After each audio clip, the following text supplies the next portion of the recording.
Right, Aaron, I'm Ryan Wood from Our Game Magazine. First, congratulations on the draft. You're getting Alex Morgan. How do you feel about selecting her? Alex is a player with big potential. I think it was a clear first pick. And she's on top of that. She's a great girl, and she's looking forward to coming out and being part of it. It's exciting for us. Now, what type of personality do you think she'll bring to the team? I met with her in New York City.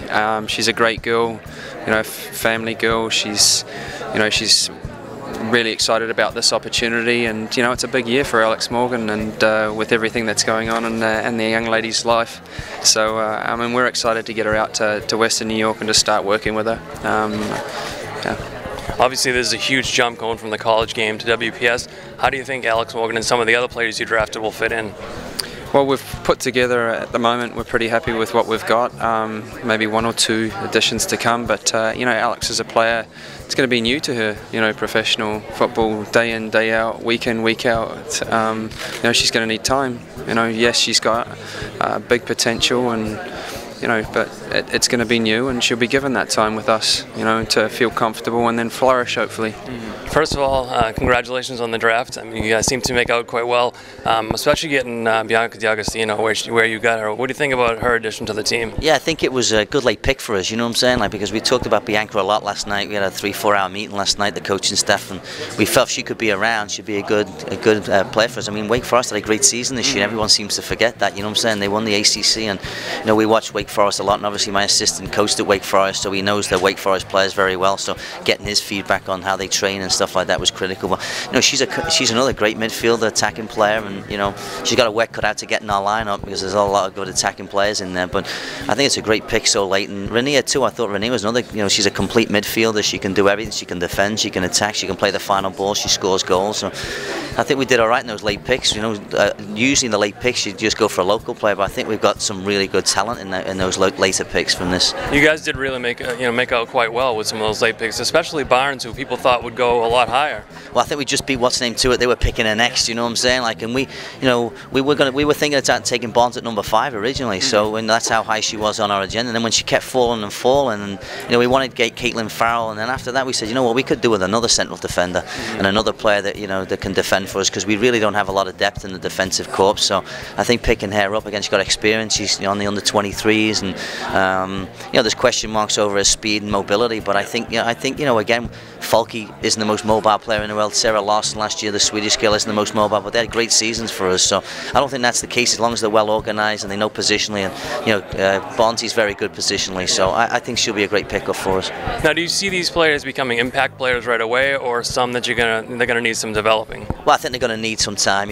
I think you can see by even Estelle Johnson last year, she got much better as the season went along, and I think defenders usually settle in a lot quicker than the attacking players, you know what I'm saying? But Farrelly's a lot's expected of her. I mean, I'd be shocked if she's not in our thoughts early in the season and in the lineup early in the season, because she is the most complete player in the draft.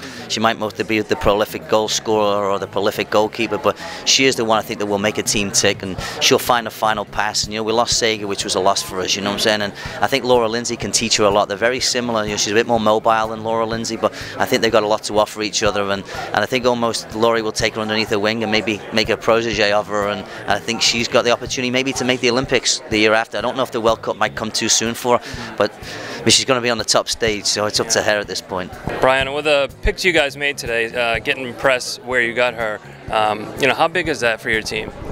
Our first round picks were fantastic. I mean, we got Kristen Press, like you'd mentioned, recently won the Herman Trophy, obviously incredibly skilled attacking player from Stanford, had an incredible college season.